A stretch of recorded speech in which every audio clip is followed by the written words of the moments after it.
And while we have a through line that states authorial intent means dick. Right. I don't want to have the same haircut you have, Dad. Sorry, forgive me. Harry motherfucking Tubman. He'll be crawling to something else. Yeah, you know. JK, Rowling. And she's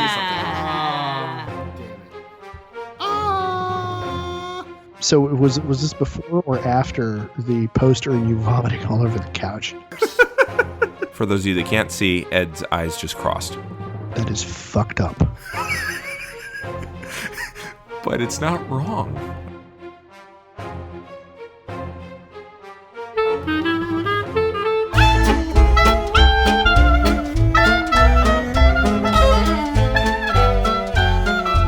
This is a Geek History of Time, where we connect nerdery to the real world. And by the fact that you can hear me saying that part instead of Ed Blaylock, my erstwhile partner, you can tell that I have a guest tonight. But first, I'm Damian Harmony. I'm a Latin teacher up here in Northern California, teaching at a distance during the plague times, and a father of two children. A 10-year-old who really likes the 1966 Batman TV series and quotes the Penguin all the time now, and an 8-year-old who is writing her own fan fiction of Mouse Guard.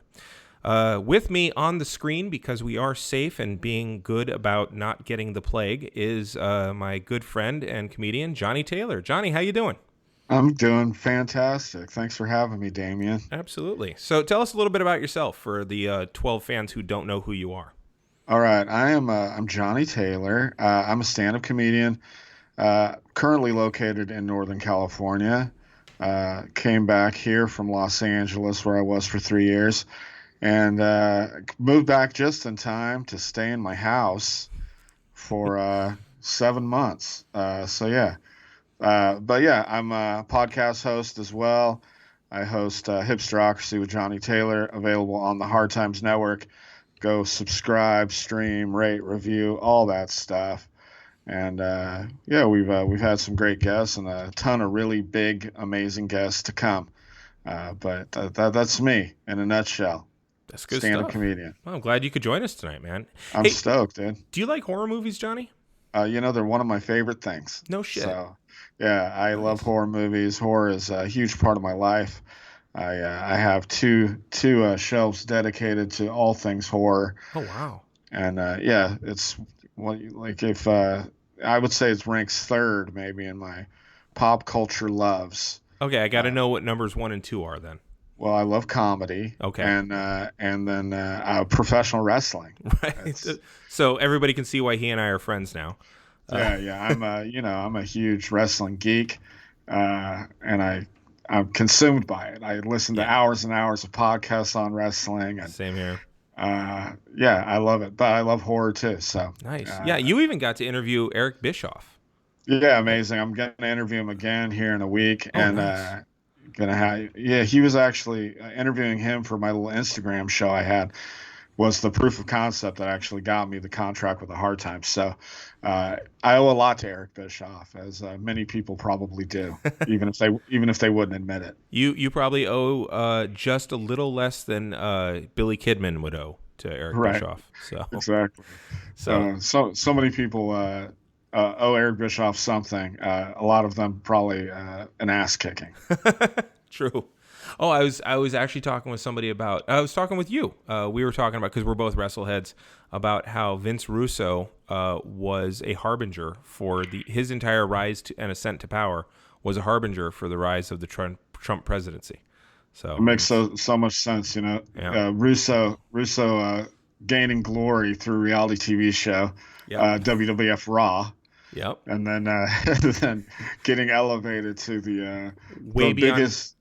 Yeah, the biggest shot with the biggest company at the time, or at least right there with WWF, and then basically just driving it right into the shitter. Yeah, just like getting elevated way beyond his competency on bluster and like narcissistic self-delusion, and then just taking everyone down with him. He just, it was good times. So look for that episode soon.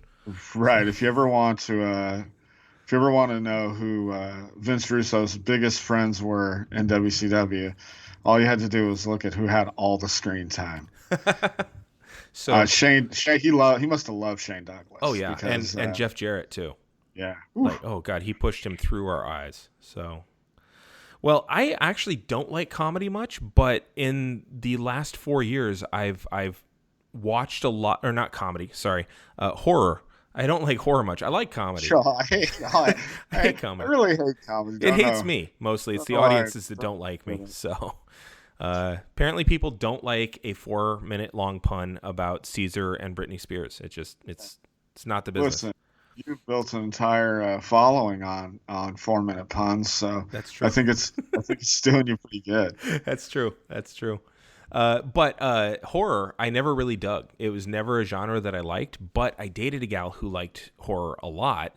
And I knew that scientifically, if you go see horror films with a person that you're sexually attracted to, you end up fucking a lot more.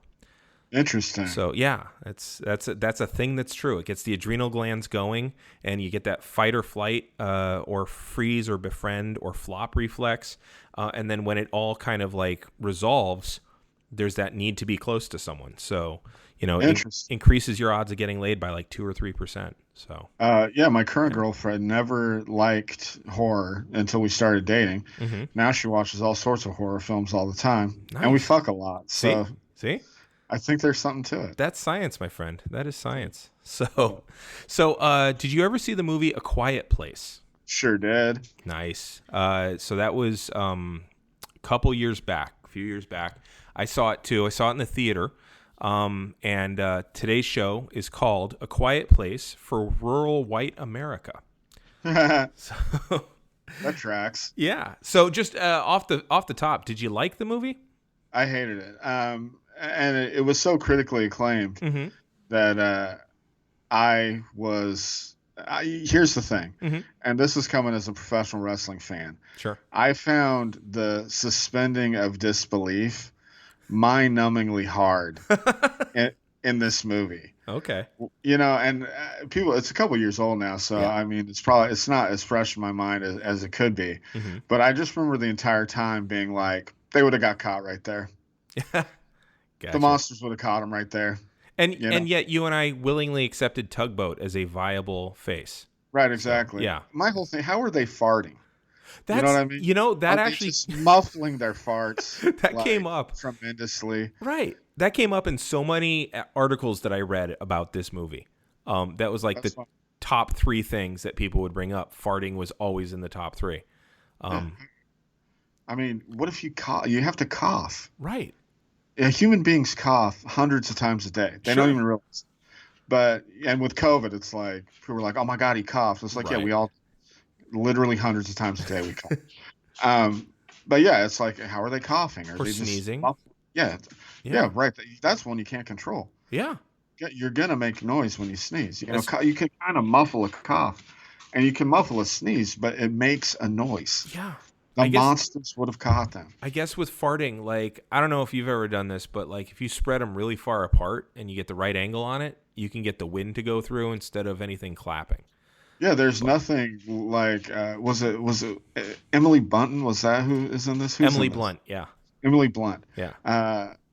There's nothing better than just imagining adorable Emily Blunt just spread her cheeks far apart. Yeah. So she can sneak a fart through so monsters don't attack her. That's an amazing visual. Yeah, I really, I bet you that was on the cutting room floor. They probably just cut it for time, but she's just laying in bed like 3 a.m, and she's just slowly got the leg up, cupping her cheek. I mean, well, and they have it makes me want to watch the movie again, to be honest. You could like see where that cut was at least, Right. And they had a deaf daughter in the movie, and there was a thing going around for a while. There was a teacher of deaf students who she had to explain to a first grader that everyone can hear his farts because he didn't know. And he thought people were being rude by listening in, and she's like, "No, this is how it works." So like, how do you tell her not to do that? She's got no basis for knowledge on what it sounds like. It just so. Yeah, well, I wish they would have kept that scene in where they're having the talk. Like, listen, your farts aren't just for you. Yeah, exactly. They're for everybody. Oh, They're for man. monsters. Right. Your fart will bring a monster. It's Yeah, not silent, but it's deadly. and spoiler alert, that Yeah. poor dev kid Oh, ruins everything. yeah. Yeah. Right up front. Like, she's like, Yeah. there can be only two. Like, she's Right. a really fucked up Highlander. Yeah, exactly. So, all right. So in January of 2016, Scott Beck and Brian Woods started writing a screenplay about a deadly but very sound-sensitive group of aliens that came to Earth and radically changed how people communicated with each other just to stay alive. That was the treatment that they'd written. And they sent it to John Krasinski, who had just brought his new daughter home from the hospital that summer with his wife, Emily Blunt. Krasinski immediately saw the similarities between that story and being a father to a new child, which I can say, as a father, that makes sense. There's this idea of like, I have to take care of this thing, and then the overwhelming reality of I can never take care of this thing fully. Right. So that makes sense. Yeah, he wanted to keep it safe, and so that was what was in his mind, was keeping his daughter safe. So he, being John Krasinski, he had some stroke, speaking of Jeff Jarrett, and he lobbied to direct the movie. And his wife, Emily Blunt, read it, and she's like, I have to be in this movie. And they had a bit of a talk about both starring in it, and they both agreed to do it. And basically, at its core, the movie is a survival story, which is post-apocalyptic. A family does what it needs in order to survive in a world where these aliens have killed off almost everyone. In fact, this family is almost all that we see during the whole movie. I think we see like one or two other people, and that's it. The oldest daughter is deaf, as we'd said, but she has a cochlear implant that doesn't work. So that means that she probably she had the ability to hear through a mechanism that basically sent signals to the nerves in her brain, but it didn't work. As a result, the whole family knows American Sign Language. There's a son and a younger son who dies in the first 10 minutes, and a baby who is on the way, and that's a major plot point. And because how do you give birth without making any noise? Never mind the farting. I mean, birth is a painful process from every woman I've talked to. Very quiet. You just got to really stuff those screams deep inside. Right. Which, good Lord. And then how do you keep the baby from crying? Like right. None of it is like, that's the plot point that's like horrific. And it's like, it's almost like there's a timer counting down to disaster for this family. Yeah, having a baby, certain disaster. Absolutely, 100%. Babies are the worst thing for a family, I got to tell you. I've heard. As a guy who collects divorces. Yes. So the family lives on a farm, and they've set up all kinds of methods to walk without making noise, to harvest their food. They've basically taken sand from I don't quite know where, because it's very soft sand, and they clearly live in forests. But they have sand everywhere, and they stay on those paths, so that keeps you quiet. Now, I personally really enjoyed the movie. I thought it was very well made and very well directed. I didn't even think about the farting, but I think I know why. Is because Krasinski did a really good job of absorbing me into the silence of the movie. The movie itself, there's very little music. It's a lot of silence. It's told from the point of view of the daughter who is deaf. At times, and then otherwise, it's a long while before you hear any lines, and there's like less than 100 lines in the whole movie. But he draws you into this world where you totally believe that silence is necessary. I did think they did a good job with that. Yeah. They did such a good job that I remember stink-eyeing a woman who was like 3 seats down from me and my girlfriend at the time. Because she was digging into her jujubes or her food. I was just like, what the fuck you doing? And then I realized, you gotta get us killed. Yeah. And then I realized, I was like, oh, good job, movie. Good job. Yeah. Right. Kudos. So I was enamored of the movie when I first saw it. Partly because I love survival movies. Because I think a good survival movie is, it takes our humanity and it strips away all the good stuff, and so that you really do see existentially what we are underneath. Some people, they freeze. Some people fight. Some people are predators. Some people are scavengers. Some people are cooperators. Like, I like seeing that breakdown. To me, it's like a cheaper version of sci-fi because you can do it on such a low budget, and you've got this menace off screen that we never have to see. You don't need a spaceship or anything. Right. And it's cool if there are some, but like you don't need it. So I like survival movies. So I like this. But this one was about a family and survivor's guilt because the son dies really early on, and the hurt that comes from the death of a child in the family, which is really, really, it's like turpentine for the soul. Like it strips you down, So I was into it. I totally didn't realize the farting thing.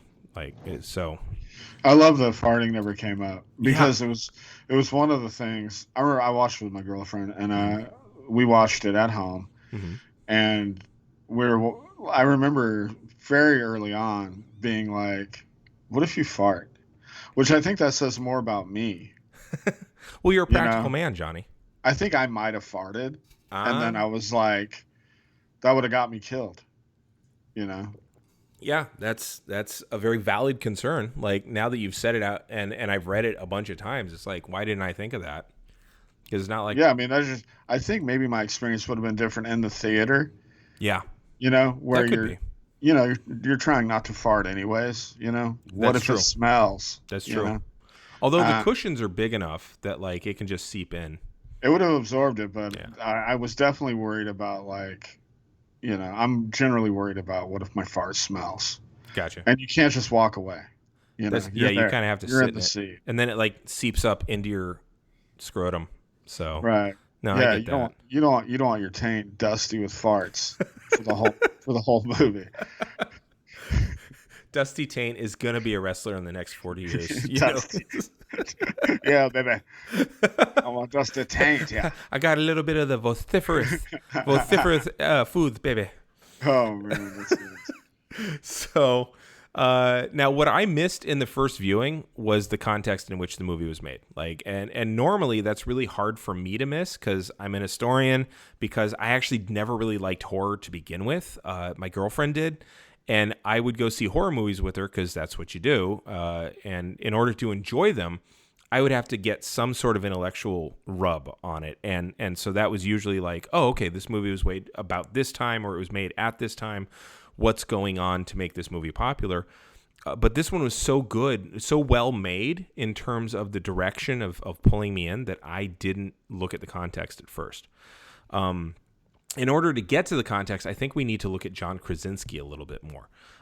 You know who John Krasinski is? Yes. Okay. Let's look at him. He is something to look at, that guy. He's a handsome man. He is. And I didn't really know who he was. Apparently his star rose at a time where I was looking away.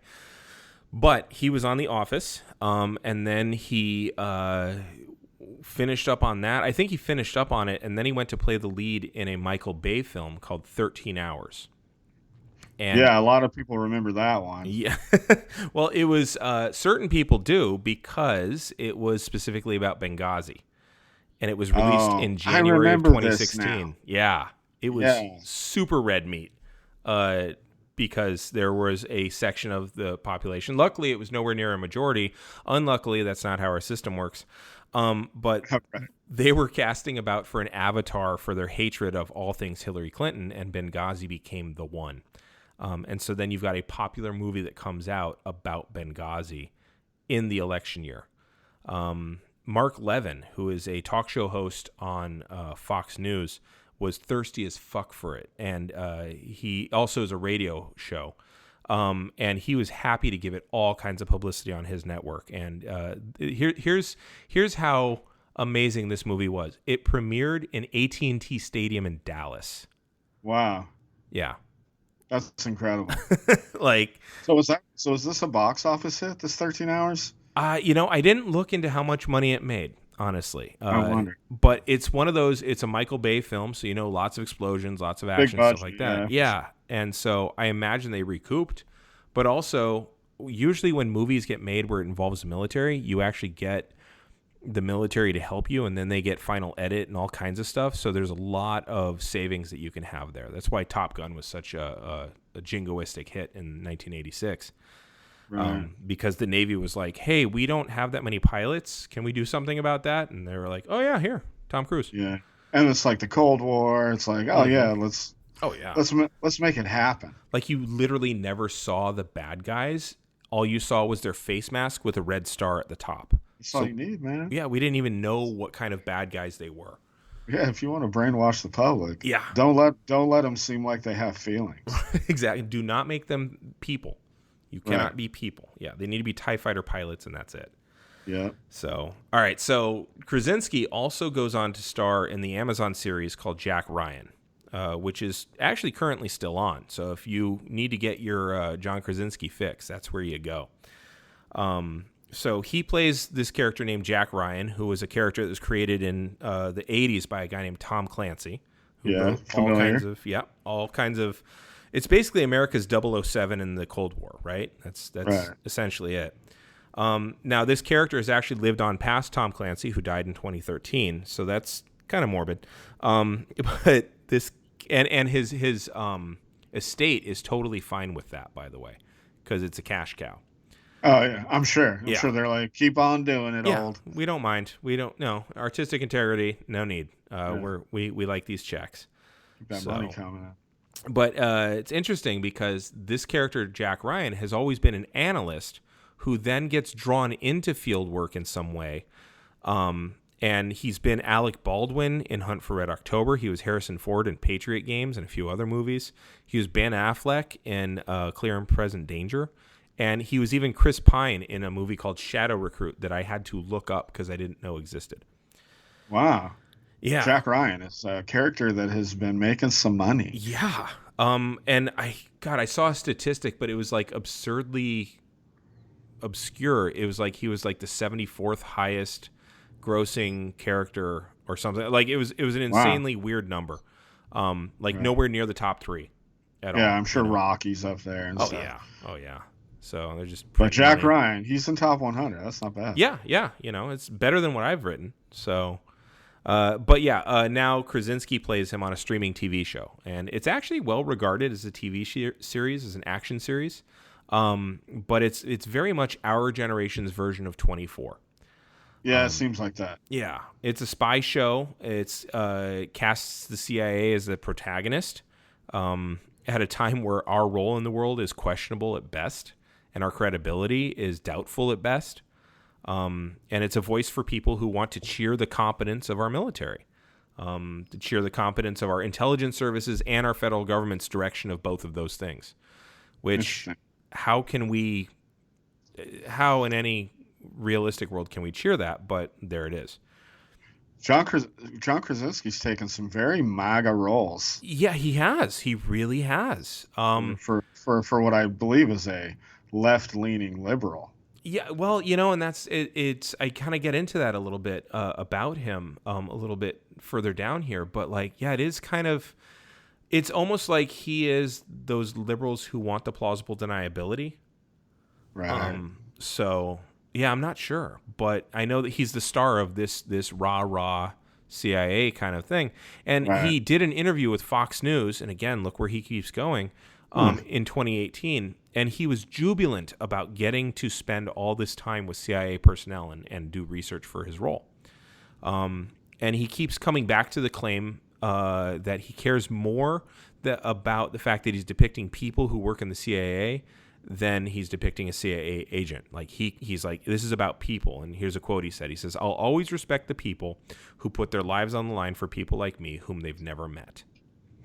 So that's what he's dining out on. And interesting. All right. Yeah. I mean, on some levels there's humanity to that. I mean, these are for sure. Yeah, it's there are people who are absolutely doing that, who don't know me and I'm grateful to them for it, but it feels to me like he's using them as a bit of a scutcheon. Just to kind of hide it feels disingenuous, even though it might not be. It could be painfully naive. I mean, and look where he's saying it. He's saying it on the shadowy lurker of the network news channels. That's very true. Very true. So he also started his own news channel in March of 2020. Once we all went on lockdown, called Some Good News. Yeah, I remember this. Okay. See, I never. I think he might have sold it. He did. Now, the conceit of the show was that he would only deliver good news during the quarantine. And he originally he his on record, his story has never changed. He originally planned to do 8 episodes, and it caught fire. It got 330,000 subscribers overnight. By April, his first episode had over 12 million views. I hear that that's a lot. It's doing pretty good. Yeah. It was really well received as a series. It gave people something to smile about during what at the time were very uncertain times. I kind of long for those uncertain times because at least we're uncertain about it. Right. Yeah. Uncertainty means that there might be hope somewhere in there. And Yeah. 7 months in, it's like, I'm certain that this is a fucking disaster. Yeah. Can we swear? I'm sorry, I said that. Oh yeah, absolutely. Yeah. Okay. So yeah, I would agree. Now Michelle Obama praised it. Lin-Manuel Miranda praised it. A lot of other people caught on to it and sang its praises. And it by all accounts, it was a lot of positive press for it, and it was a good show. Cool. It was so successful that he did end up selling it to Viacom CBS. Okay. And he did what When something's pure, yeah. make money off. Oh yeah. Yeah. Might as well. When in doubt, make money off. Yeah. If you could, honestly, I would have loved to have done that. Like, if my Pun show ever gets bought up by Viacom CBS for the money that for a quarter of the money that he got for it, I would be a happy, happy man. How much did he end up getting for it? It's undisclosed. Okay. I looked for hours for that. Could not find it. So I'm assuming a mint. Yeah. He made some millies. Yeah. He did what all of us would love to do. I mean, if you had that option to sell the podcast that you're doing right now, if it meant that you couldn't do it anymore, but it also meant that you never had to worry about making rent again. Right. It's heartbeat. My parent company, the Hard Times, just sold for, 7 figures to Jesus. Revolver and Inked Mag, and they were like, yeah, we're selling it. Yeah. We've never had money, now we have it. Yeah. And we also get to keep creative control. So that's even cooler. That's right. That's some Hulk Hogan level shit there. Right. So, or Harris Brothers, whatever. Correct. So he self-financed this show to begin with, and then he sells it off for undisclosed. So what? So what if CBS buys it, then lays off 50 staffers and cuts the hours of 450 more employees the very next week as a cost-cutting measure? So what? Oh.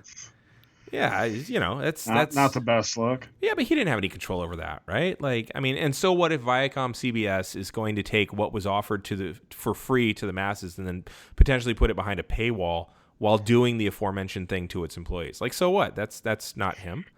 No, not at all. Yeah, And so the thing is, though, he keeps showing up. I want to say he keeps falling off on the wrong side of history in this stuff.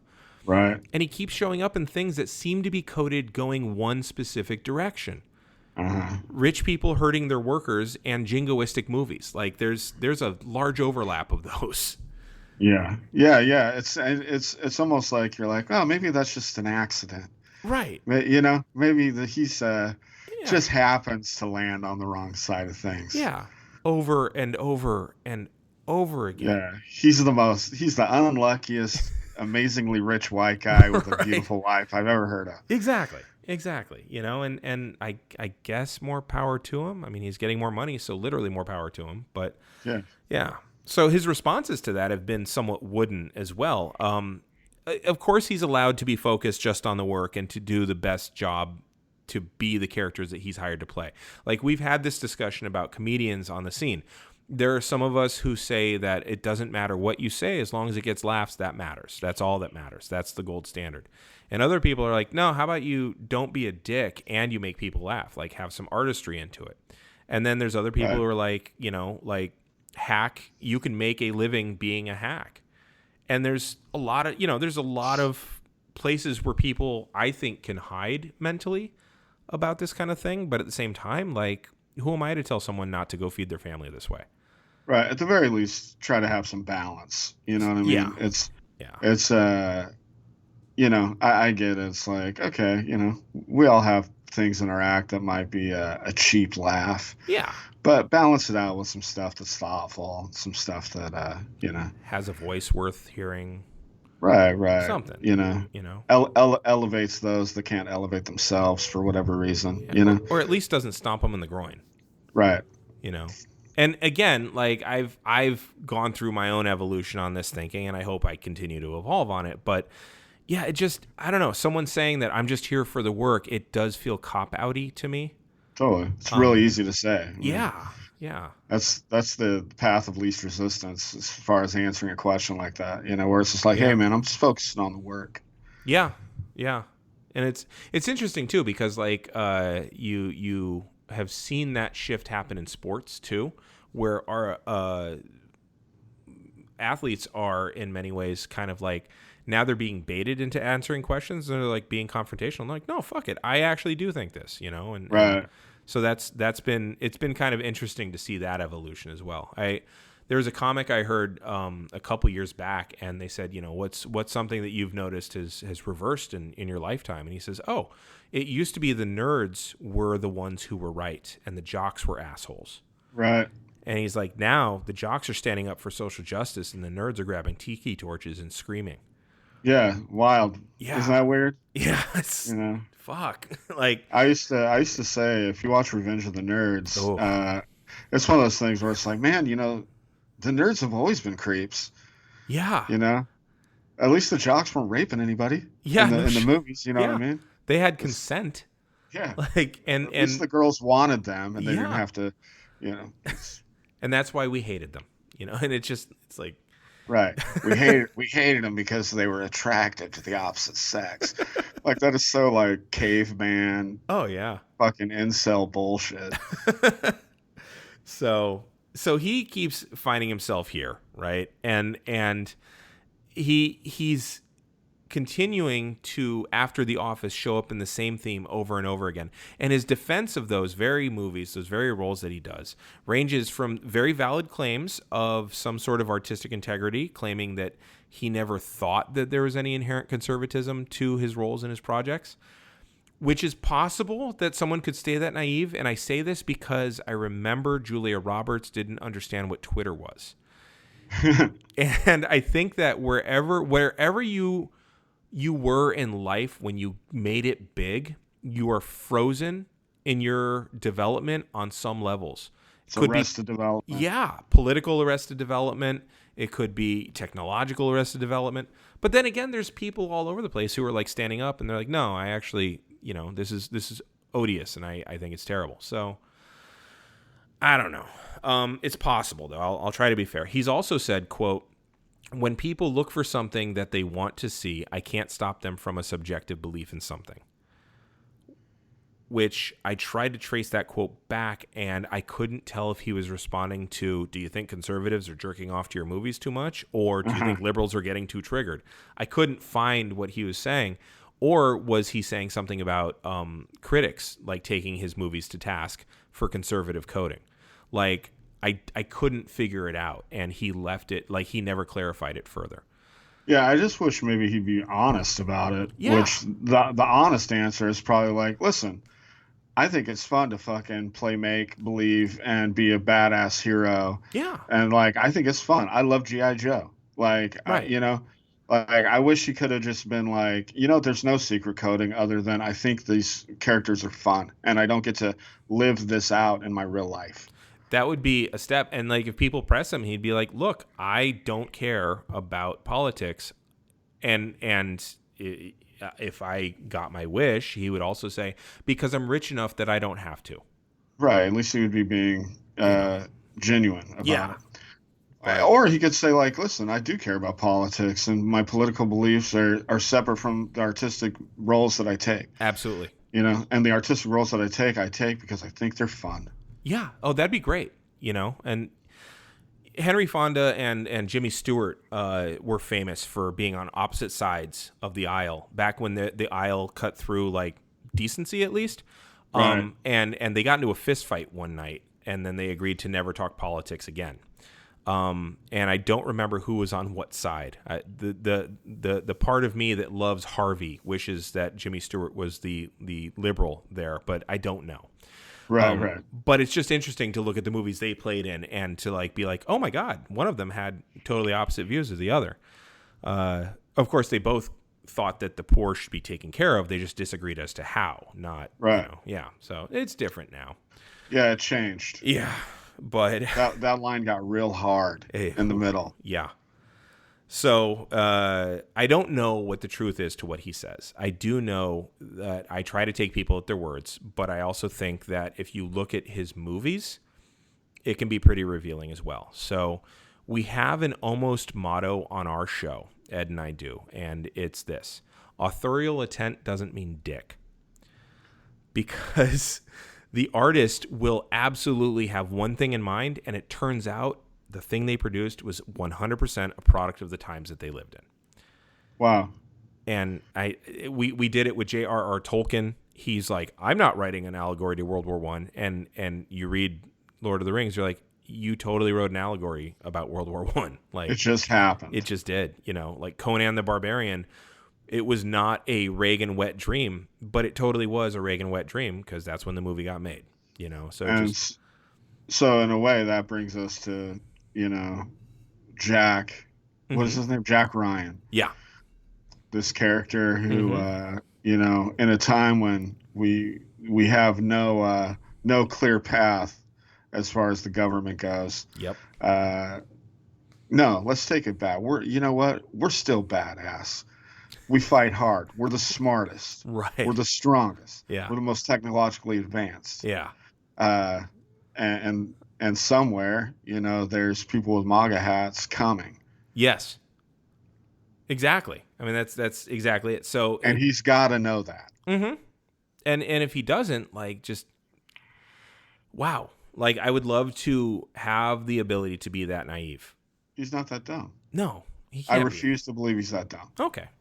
So let's, he very well might have innocently fallen over backward into a polemic about how white rural people can't speak their minds in this world anymore, and because they're under constant threat from others to keep quiet if they want to be left alone. He might have fallen over backward into that, and that just accidentally happened to be the paint that spilled everywhere into the exact pattern. So let's look at the context of the movie again. It comes out. Here's what really blew me away. It comes out a year after Get Out did. Right. And almost like an answer. Yes, because Get Out was absolutely a horror film about race, and this was a horror film not about race, because there's no people of color in it at all. Right. So it's simple, rural American white family. That's it is, even from the very first scene of the movie, mm-hmm.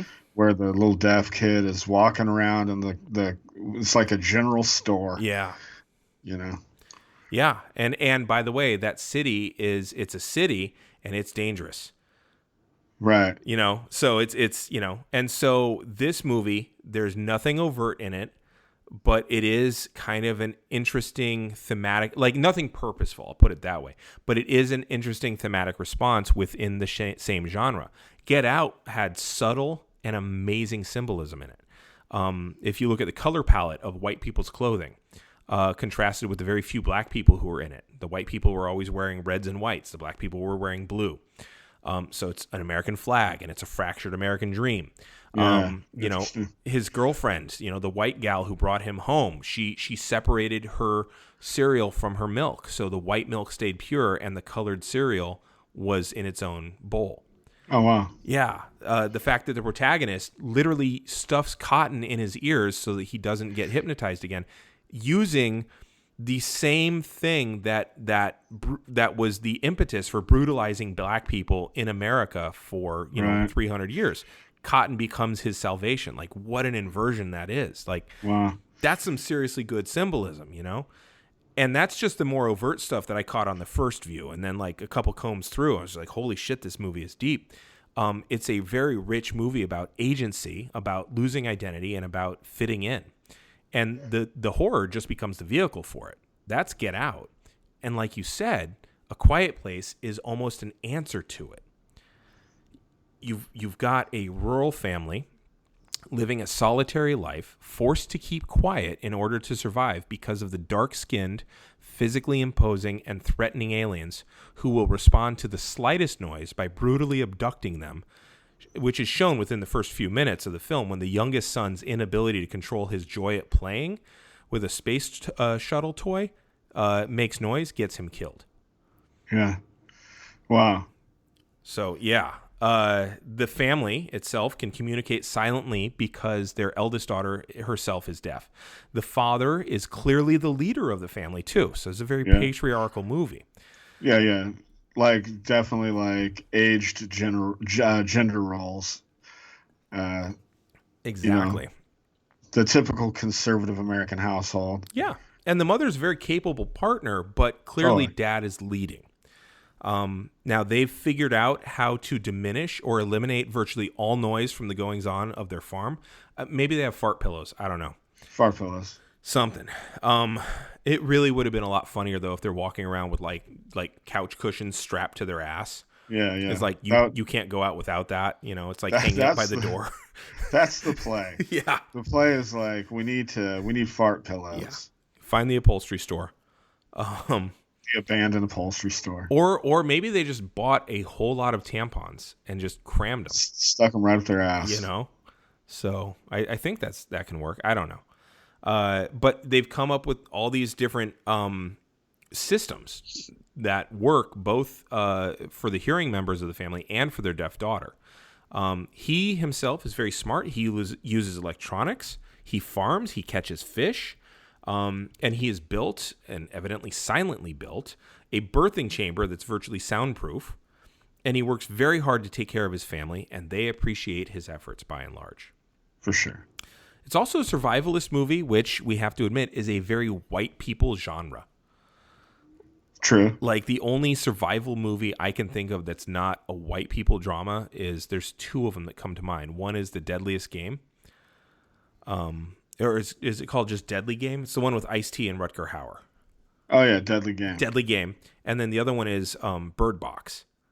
Oh, yeah, Bird Box with old Sandra. Yeah. Old Sandy. Yeah, which was her apology for doing Blind Side, I think. She's like, look, I can kiss a black guy too. I didn't just promote racism and paternalism with the really tall football player.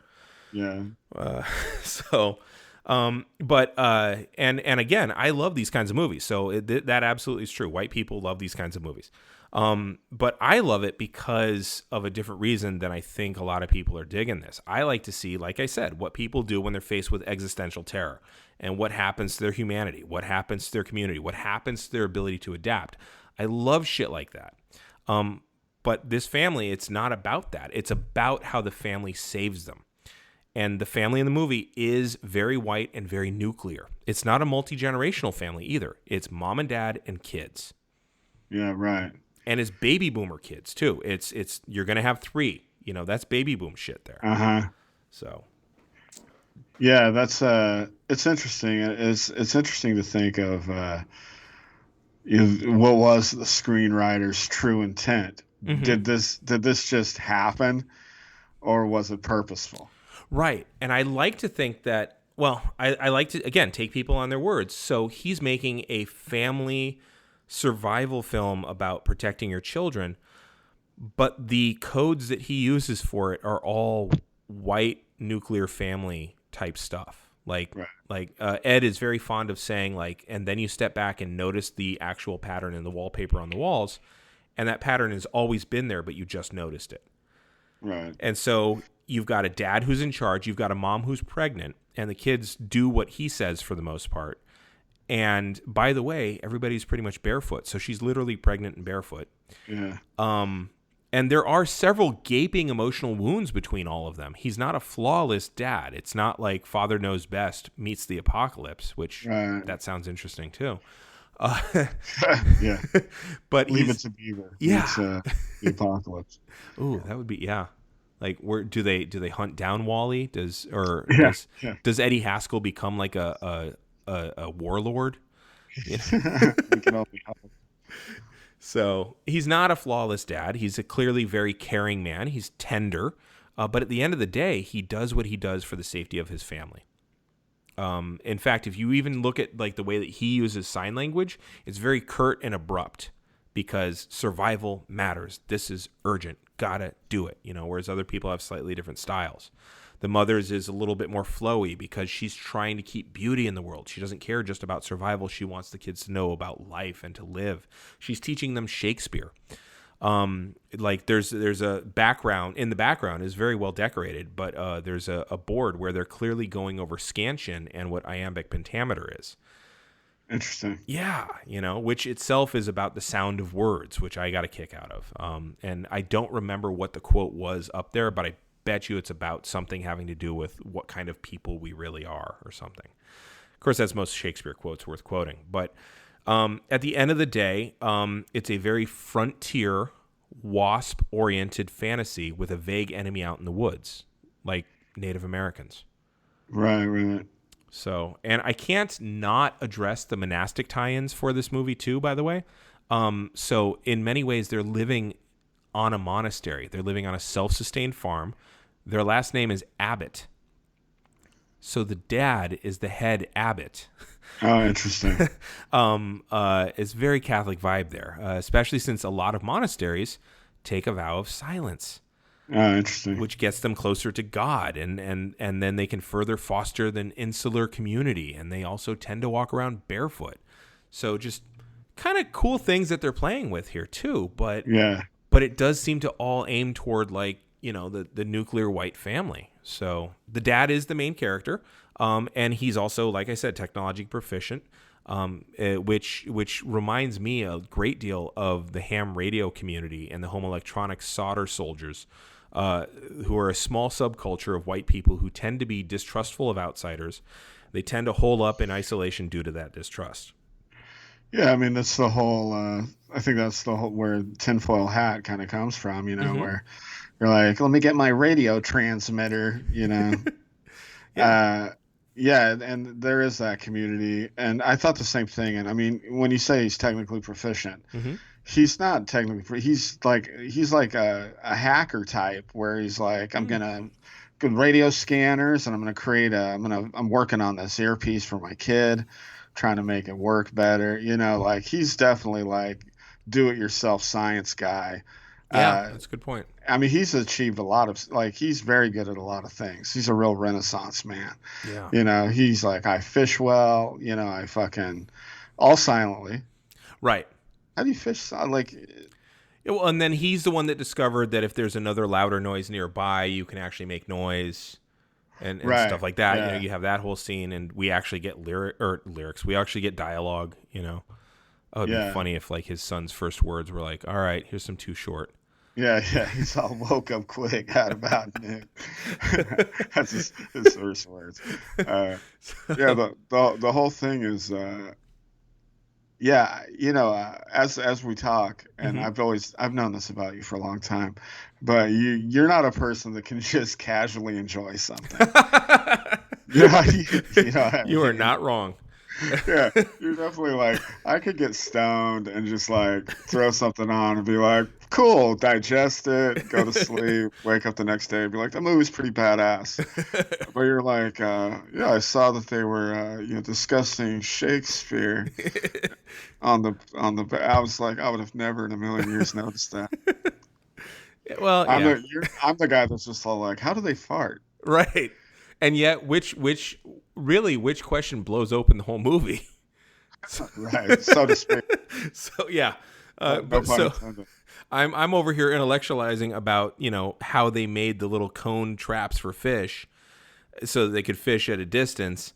And you're like, yeah, but farting would destroy the whole movie. And I'm like, oh fuck, yeah, I completely missed that play. Yeah, I never thought of the farting. So yeah, you're not wrong. You're not wrong. But that's literally the point of the podcast. So, but so this farm kind of reminds me of what Ruby Ridge, that family, wished it could be. Right, the Ruby Ridge family. Yeah. So. Yeah, interesting. Yeah, I think you're right. You know. So the mom. To be fair, yeah. To be fair, there weren't aliens, but it's true. True. No, just feds who. Yeah, something much scarier. Yes. Yeah. So isn't it weird that you had a situation where the white supremacists were the good guys in that one? That's wild. Whew. Oh, the 90s. Even a broken clock is right twice a day. Right, exactly. Just it's like my friends who are communists, they'll get on and just bash the shit out of liberals, and then the maggots and Trumpansies are like, yeah, and then my friends are like, yeah, so come to our meeting, and it's and they're like, what? That's communism. I'm like, right? We also hate liberals. And Yeah, it's like, yeah. We finally found a place where we can meet. right. So the mom handles most of the domestic chores. It would seem she's literally her barefoot and pregnantness while doing the laundry is kind of what drives the plot in the second half of the movie.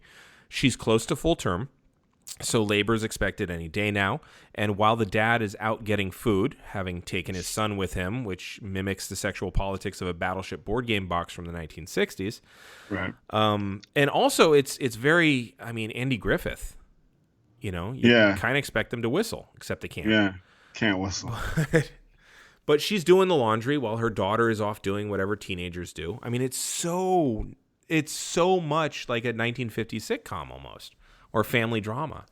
Right. And so while she's doing the laundry, she catches the laundry bag on a nail, which pulls the nail up, and now it's at stabbing position, and the nail becomes Chekhov's gun. And inexplicably, she doesn't actually check on what dragged and carries with her all the laundry and carries on her womanly chores. And it's like, I'm sorry, if I had something that got caught on stairs, I would check. Right. Especially if it made a ripping noise. Oof, yeah. Speaking of farts. Yeah, rip. So the family is on a farm, like I've said a number of times. I cannot make this point strongly enough, though, because they're on a family farm in rural America. They're in the heartland. These are the kinds of people that Chevy would make poem commercials about during the Super Bowl. Yeah, that is true. It's everything about it plays very traditional 50s family. Yes. Or this rural heartland kind of value of we're the real Americans. The heartbeat of America. Yes. Chevrolet. Yeah. You remember that commercial with there's a farmer, and it's like, which is funny because if I recall correctly, and I might not, but if I recall correctly, that poem was actually pointing out how fucked the farmers get by big business. Right. But whatever. So, there's a family farm, which is run by the dad, tended by the mom with a couple of kids to help out. They own land, which is an implication. They're not city dwellers. There's another thing. The cities are where minorities tend to be, and those are desolate wastelands, which is something we find out in the first few minutes as they're wandering through a dead town. So, just fill in the blank with all the disgust that rural America has with city America. Right. Coastal elites. Right. Them big city folk, with their coffee shops. Yeah. It's also the site of a horrible family tragedy because their son got killed because he doesn't keep quiet enough, and one of the scary dark-skinned aggressive creatures kills him. It's also a city that's textually the movie is textually laid in with various newspaper headlines in the background too. Cities are bad, farms are good, families are good, dad in charge is good, keeping a child is good, homeschooling is good. Like they didn't even talk about aborting. And finally, this family is very well armed. They've got guns, and they've got a fair amount of them based on where we find these guns stored throughout the movie. Right. Not to cut you off, but let's just go back a little bit. Yeah. At some point, you would have thought John Krasinski's character would have thought, like, all right, do we keep the baby? What's going to make less noise? Yes. You know what I mean? Yeah. That thought has to cross their mind. If he's looking to protect his remaining children, right. Absolutely. Like, there's a movie about the Jewish resistance in the woods, I think in Poland. Liev Schreiber was in it. And it was based on a true story. And there was a group of Jews living out in the woods, keeping themselves and each other safe. But they had a rule: no babies. So not no fucking, just no babies. Yeah. If you have a baby, you'd better, or if you get pregnant, you'd better take care of that shit. Right. Like that. Yeah. I mean, just the fact that that's never even discussed at all. It's not, it's not even in passing. It's just baked right in pro-life. Yeah, it is. Which again, like, hats off to you for wanting to have kids and like rebuild this world. But like, babies cry. Like, this is I'm going. just saying that Yeah. there's some unexplored conflict there for sure. Yeah. So, and like I said, they're very well armed. The parents, their only overt identity is spoken to each other, really, where the mom says, "Who are we if we can't protect them? We have to protect them." And so the parent identity is that of a protector. And the mom is saying this to the dad and then encouraging him to go do it, which is so tropey. Like, go do the dangerous thing. Right. Yeah, take care of business, Pa. Yeah. Now, in fairness, she literally just gave birth. So it's not like she has the energy to go do that. But Right. But this really does feel like men writing what they think women are. Yeah, it does. Because the mom literally just gave birth, which is the most mom woman thing that a man thinks a woman can do. Right. And then she says that, go protect them. And previously in the movie, she told her kids as a way to comfort them, your father will protect you. Your father will always protect you.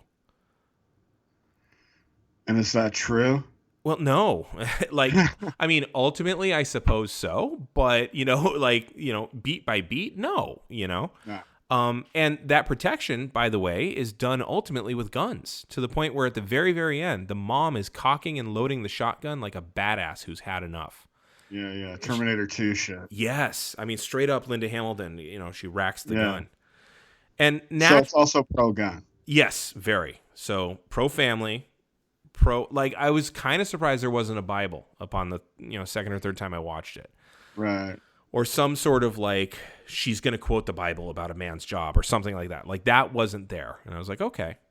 But maybe that was too obvious. I don't know. Yeah. So they're like, let's go for the straight flush, not the royal flush. On this one. Right. Yeah. Enough's enough. We got all red cards. We're good.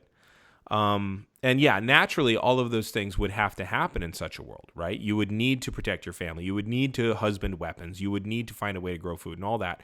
But it's also a pretty clear choice to show that they're thriving more than anyone else in the film in this particular instance. And Krasinski was pretty clear and has been very consistent about his claim that this movie is about parenthood and the need to protect your young.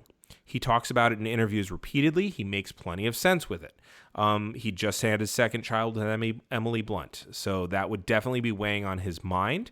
And I think that consciously that probably was his intent, but subconsciously, if you look at every thread that he's pulling on, and that it entered production in 2017 at a time where white men were loudly shouting their fear of obliteration and their relief at a president who understood their preciousness, plenty else got written into this movie. Yeah.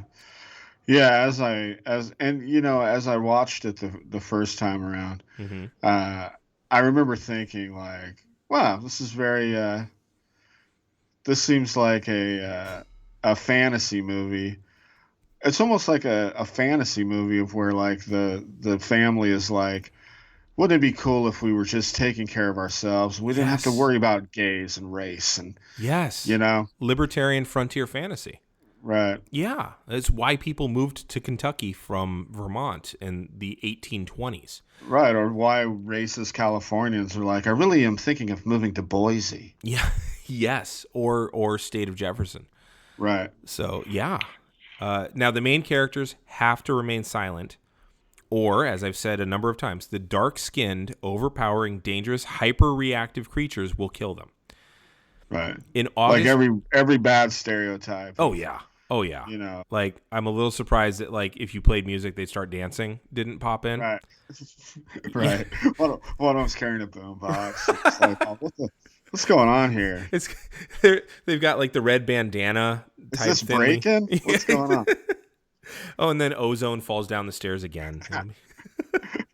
This movie would have been a lot better with just an Ozone cameo. Oh. I'm just saying.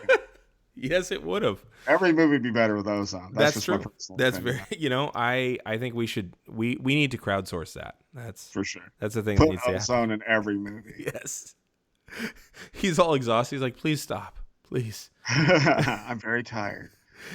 So in August of 2017, white men who were armed with tiki torches stormed the streets in Charlottesville, Virginia, led by Richard Spencer and Jason Kessler, ragefully shouting that, quote, Jews will not replace us.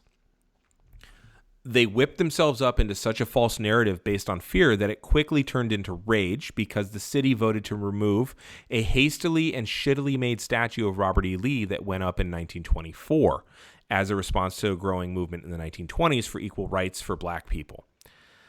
Prior to that, there was no statue of Robert E. Lee in that park, and yet it went up 54 years after he died, which is a weird number.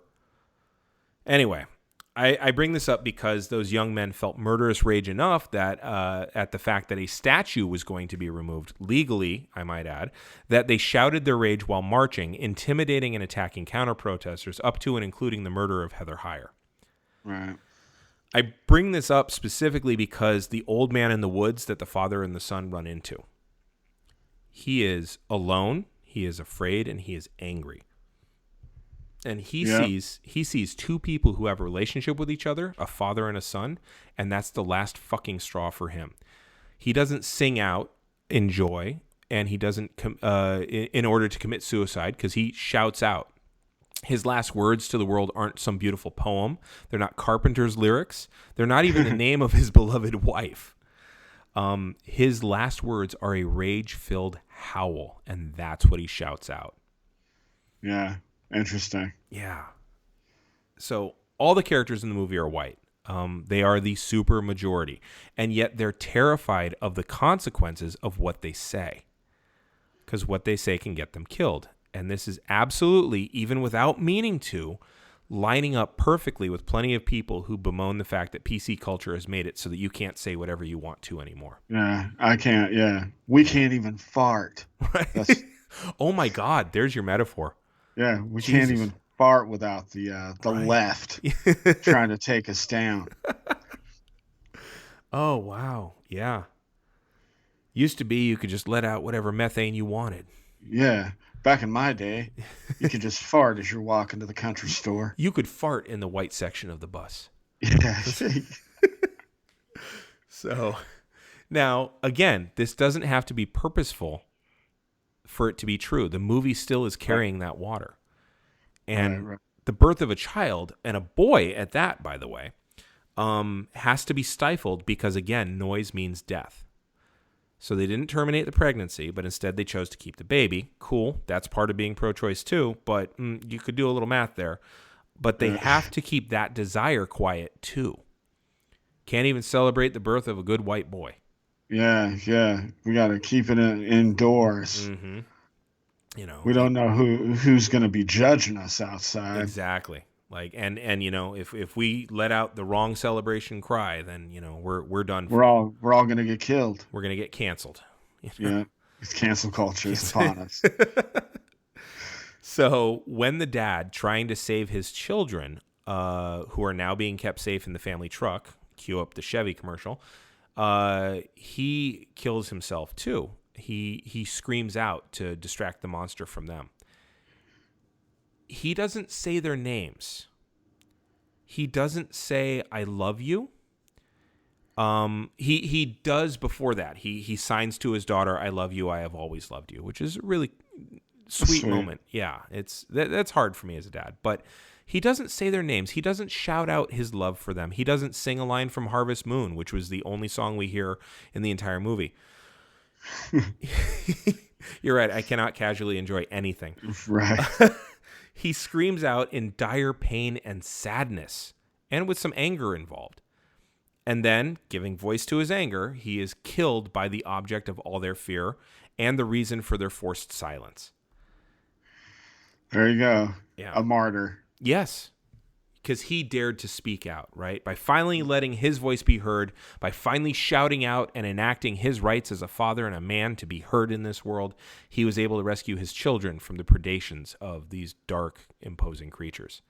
Wow. So he sacrificed himself nobly, fulfilling the promise that the mother made to the children earlier. And by the end of the movie, the remaining family members have put it together what they need to do. right? And the very last scene is them preparing. 2 more creatures were drawn by the sounds of the shotgun being used against one of the creatures that couldn't handle what noise was coming from the daughter's cochlear implant. And her ability to overcome her disability with her father's help was too much for the creature. We fixed it ourselves. We didn't need any of that government health care. We didn't need any, like, there's a lot of, like, just bootstraps. Yeah. Grab your bootstraps. Yeah. And the fact that they did it caused the creature's head to literally explode. There's a metaphor there. Right? It's funny you would say that. I literally have written next. That's quite the metaphor. But yeah, wow. Like, it's just liberal tears, Yeah, right. So, right. Anyway, the children are armed now because, frankly, in that world, I could see that making sense. But at the same time, we're watching this movie, and children are now armed. The mother cocks her gun. It's a shotgun, and the movie ends with them prepared to violently oppose those who are gathering around them. Wow. That's timely. Yeah. Yeah. 2018. They're going to take your guns from you. You got to keep them by you. Well, and do you know what was happening in 2018, by the way? I mean, a lot of stuff, but... Midterm elections. Oh, interesting. Yeah. So did Krasinski, Beck, and Wood set out to make a movie that responded to the ideas of black identity and the near lobotomization of black men in order to fit in with white society? No, they didn't. I don't think that they're that devious or that clever. Did they set out to make a movie that represented white frustration at not being able to say whatever they wanted consequence-free in a world where their dominance and supremacy were no longer considered a given structure in society? I don't think they set out to do that. Yeah, you don't have to do it. Right. Yeah. They made that movie anyway while trying to look at the difficulty in keeping your family safe, because the underlying context there is to keep your family safe in a world that's increasingly chaotic and unreliable, to the point where even the richest among us feel some sense of dread at the specter of it, as Krasinski did when he brought his baby daughter home. I think that absolutely feeds itself into the very substance of the movie. And yes, I think that they made that movie. Yeah, I mean, whether it's intentional or not, they made kind of a white nationalist movie. Yeah, right? Which sucks because it's, again, farts aside, I think it's a very well-directed and well-crafted Oh, yeah, movie. cinematography's great. Oh, yeah. Special effects are good. Oh, yeah. Yeah, well acted. Mm-hmm. Well, very well directed. I mean, just, again, the sign language thing that I brought up, the fact that he has his own style and so does mom, that was a deliberate choice. Like, there's so many good choices that are made in that movie. Just, it's also a white nationalist movie. First off, I love, thank you for making me think about the movie, but it does, for whatever reason, it definitely shows how you watch a movie and how I watch a movie. I mean, I was watching the movie and I was like 5 minutes in, I was like, somebody would fart and they'd all be dead. This movie's dumb. You know what I mean? Yeah. And I just painstakingly watched the rest of it. Right. Missing most of the metaphors. Yeah, well, and again, I don't think many of those metaphors were intentional. But it's how to put, you very often end up with art not being what you intended, as being what people carry away from it. Right. So I mean, there's so many like sad love songs out there that I'm sure weren't intentionally trying to be a song that's like, wow, this is just a song about how much I hate my girlfriend. Yeah. For no other reason than just not wanting me anymore. Right. Yeah. I can. Yeah. I mean, half the Beatles discography is like really horrible toward women. Right. And at the time, it's just poppy song of like, this is what young romance was, because that's what passed for romance at that time. Right. And I think, even like I Want to Hold Your Hand, where it's just like, in a different context, it's just like, I'm gonna fucking chase you down. I'm gonna make you love me because I desire you. Yeah. Yeah. Like my desires, and you should be flattered. Right. You should be honored. I should wear you down to the point where you say yes. Like it's like, how many rom-coms from the 80s are basically stalker flicks? Oh no, it's fucking creepy as fuck. Yeah, and the one time that you reverse it, it's called Fatal Attraction, and Glenn Close is a stalker. You know? Yeah, it's a horror movie. Yeah, You know, it's just while Can't Buy Me Love, the kid's oh like, I'm Jesus a Christ. nerd, nobody loves me, so I'm gonna make this teenager Yes, a fucking prostitute yes, just so I can get popular in school. yeah. It is. That's dark. It is. Or Say Anything. I mean, he's Right. standing outside with the boombox. It's like, Yeah. get the It's hose. like, Like, yeah, yeah. You're just like, oh, hey, dude, this is like, I'm in fear for my life. yeah, I'm not charmed. yeah. I'm This, locking the doors. I'm thinking about moving. yeah. You know. It's yeah. So, yeah, you don't necessarily set, and that's again, like we were talking about with Revenge of the Nerds. Like you don't set out to make a rape pick, but Right. that's what it was. Yeah, and I mean, and You know? now as you look back on it, it's one of the only things that sticks with you is like, Yeah. wow, these nerds were peeping toms. They were Mm-hmm. fucking rapists. That Mm-hmm. like, uh, it was. I mean, it's gross. Yeah. You know. Yeah. There's I nothing mean, good about it. there's a case to be said that it's one of the most problematic movies in the entire '80s. Yeah. It's You it's know. almost a distillation of what was wrong with us in the 80s. Like it really focuses on those things specifically. Right, You and know. obviously, you know, thank God you couldn't make that movie today. Right. You know. Oh God, I would like to see a Revenge of the Nerds movie made today though. Like, I I'm shocked. I saw that they re-implored the movie Zapped and they remade it in 2014 or something with a female protagonist. I oh was like, really? how'd they pull this off? No shit. Yeah. Wow. Yeah. Yeah, Zapped's also very problematic. is it? Oh my God. Watch it sometime. Okay. All right. It's You'll just be going like, well, this, this is a weird incel jack off fantasy. Okay. I'll Yeah. go give that a look. Is that the one that starts off with somebody hanging upside down and shooting somebody in the back with a paintball? Uh Oh, no. okay. That must be a different movie then. It could it's with, of course, Scott Baio Oh, Jesus is Christ. in it. Okay. Willie Ames, Oh, wow. the old Charles in Charge crew. Yeah, yeah. Yeah, Oof. it's something. It's just like the only way I'll get a girl to like me is if I have secret powers Oh, Jesus of Christ. of telekinesis, so I can make her shirt pop open. It's And she'll think that's good. yeah, it's pretty bad. Wow, damn. That is, yeah. That's bad. That is bad. I mean, it's not on the level of A Quiet Place as far as being problematic. Well, different time too, and that's the thing. Is like this movie very very popular, and now we know why. Like it's pulling on those anxieties of the culture, and it's the skin that it's wearing is absolutely like you got to keep your family safe. But that's such coded language now to a large segment of our panicked ass culture.